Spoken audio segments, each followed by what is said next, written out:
नमस्कार। आज हम पढ़ेंगे स्तंभ की आंतरिक संरचना के बारे में। Primary internal structure of stem. Primary structure इस बार पढ़ेंगे और सेकेंडरी स्ट्रक्चर स्टेम की बाद में पढ़ेंगे। स्तंभ भ्रूण अक्ष के प्रांकुर या प्लूम्यूल से विकसित होने वाला भाग होता है। यह पॉजिटिवली फोटोट्रॉफिक होता है, यानी प्रकाश की ओर वृद्धि करता है। इसमें पर्व और पर्व संधियाँ, नोड्स और इंटरनोड्स पाई जाती हैं। स्तंभ की आंतरिक संरचना में कुछ प्रमुख लक्षण पाए जाते हैं। इसकी एपिडर्मिस के ऊपर सामान्यतः क्यूटिकल उपत्वचा पाई जाती है। इसकी एपिडर्मिस पर जब रोम हेयर्स मिलते हैं तो वो मल्टीसेलुलर होते हैं। इनमें पाए जाने वाले संवहन पूल कंजॉइंट और कोलेक्टल प्रकार के होते हैं, यानी संयुक्त और संपार्श्विक होते हैं। कभी कभी कुछ पौधों में ये बाई कोलेक्टल या कंसेंट्रिक संकेंद्री प्रकार के भी हो सकते हैं।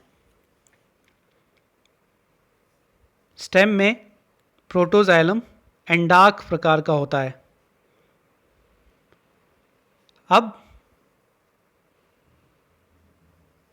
स्तंभ की इंटरनल स्ट्रक्चर को जब हम पढ़ते हैं तो हम ये देखते हैं कि इसकी एनाटमी में तीनों टिश्यू सिस्टम, जो भी पिछले चैप्टर में हमने पढ़े थे, जैसे epidermal tissue system, ground tissue system और वेस्कुलर टिश्यू सिस्टम पाए जाते हैं।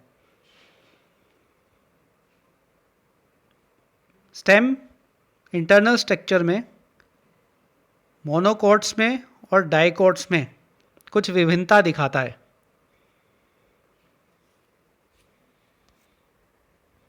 यह सारणी हमें डाइकॉट स्टेम और मोनोकॉट स्टेम में मिलने वाले जो अंतर हैं उसके बारे में बताती है। डाइकॉट स्टेम में एपिडर्मिस पर जो ट्राइकोम्स पाए जाते हैं वो एक सामान्य गुण है। तो ट्राइकोम या रोम की उपस्थिति एक सामान्य गुण है डाइकॉट्स के अंदर, जबकि मोनोकॉट स्टेम में ये सामान्यतः अनुपस्थित होते हैं। डाइकॉट स्टेम में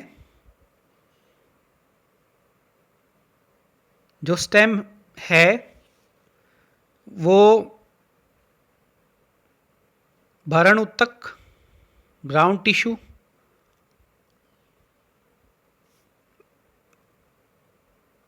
के डिफरेंट पार्ट्स शो करता है।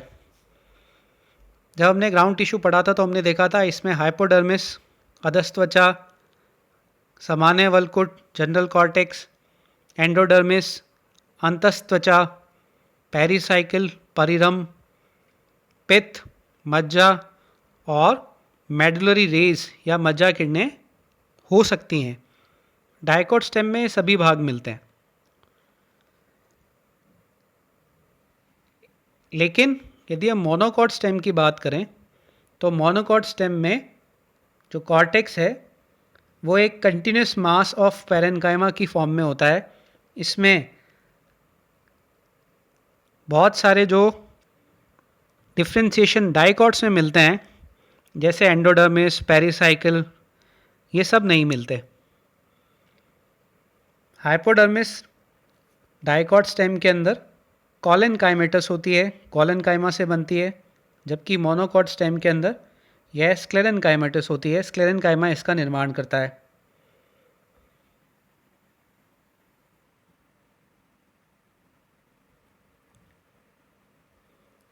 वेस्कुलर बंडल्स को यदि हम देखें तो डाइकॉट स्टेम के अंदर वेस्कुलर बंडल्स एक रिंग में अरेंज होते हैं।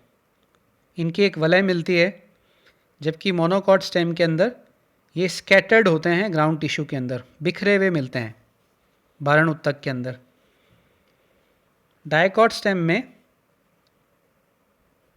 इन्हें सराउंड करते हुए, घेरते हुए किसी प्रकार की कोई शीथ नहीं मिलती। मोनोकॉट स्टेम में ये स्क्लेरेनकाइमेटस बंडल शीथ से घिरे रहते हैं, यानी बंडल शीथ की उपस्थिति मोनोकॉट स्टेम की विशिष्टता है।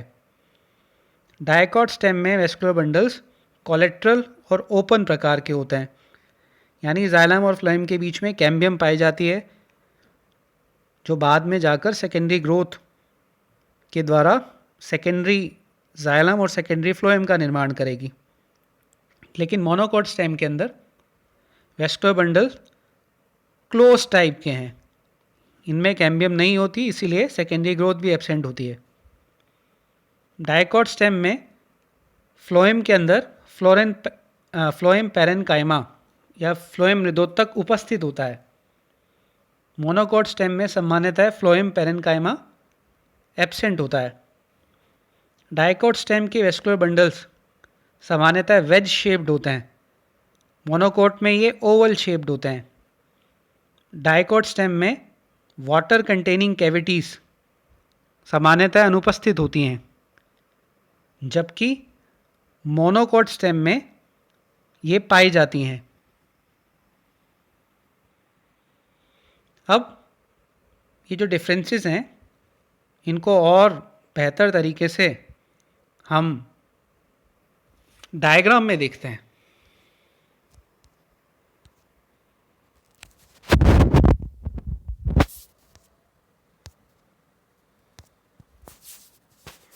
इस डायग्राम में लेफ्ट हैंड साइड में आप डायकॉट स्टेम को देख पा रहे हैं और राइट हैंड साइड में आप मोनोकॉट स्टेम को देख पा रहे हैं। दोनों के अंदर ऊपर वाला जो पार्ट है वो सेलुलर डायग्राम,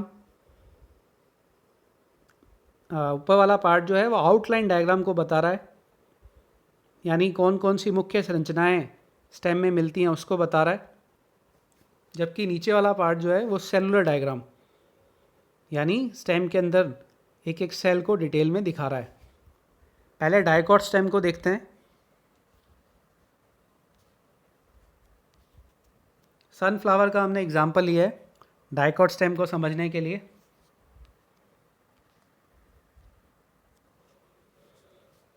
तो इसका आउटलाइन डायग्राम हमें बता रहा है कि इसमें सबसे बाहरी परत जो है वह एपिडर्मिस है, जिसपे हेयर्स पाए जा रहे हैं। एपिडर्मिस के नीचे हम हाइपोडर्मिस को देख सकते हैं। यह हाइपोडर्मिस क्योंकि डायकॉट है तो सामान्यतः कॉलन काइमेटस होगी।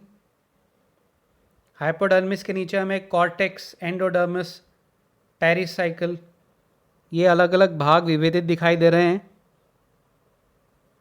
यदि साथ के साथ ही मैं मोनोकॉट स्टेम को दिखाऊं,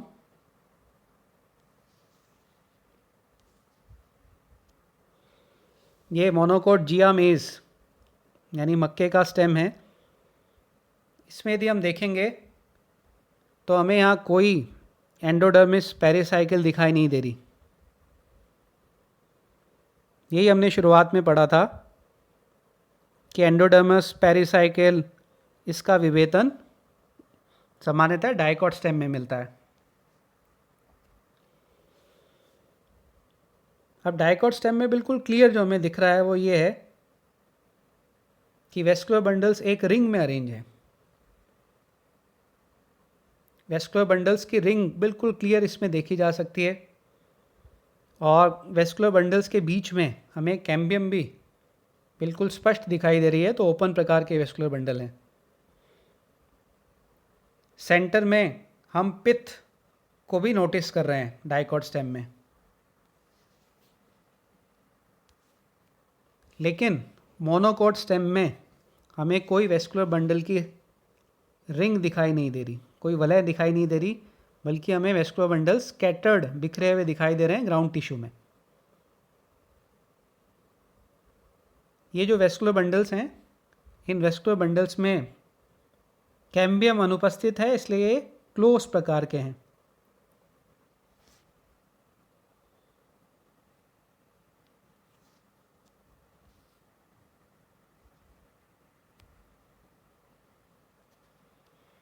नीचे डायकॉट स्टेम की सेलुलर स्ट्रक्चर हम देख रहे हैं, वही मेन बिंदु जो हमने ऊपर डिस्कस किए थे उन्हीं को हम नीचे नोटिस कर सकते हैं। हमें यहाँ सबसे नीचे की तरफ पित्त दिखाई दे रही है। वेस्कुलर बंडल्स के बीच में हमें मेडुलरी रे, पित्त की रेज दिखाई दे रही हैं। मोनोकॉट स्टेम में हमें ये नहीं मिलेगी।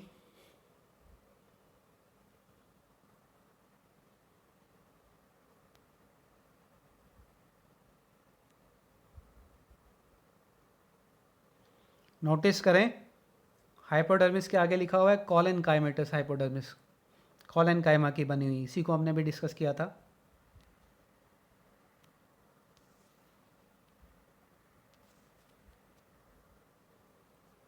मोनोकॉट स्टेम जियामेज में देखिए हाइपोडर्मिस स्क्लेरेनकाइमेटस है।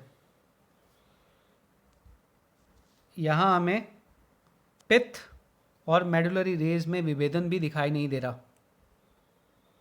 वेस्कुलर बंडल जो हैं वो ग्राउंड टिश्यू में एम्बेडेड हैं, बिखरे हुए हैं।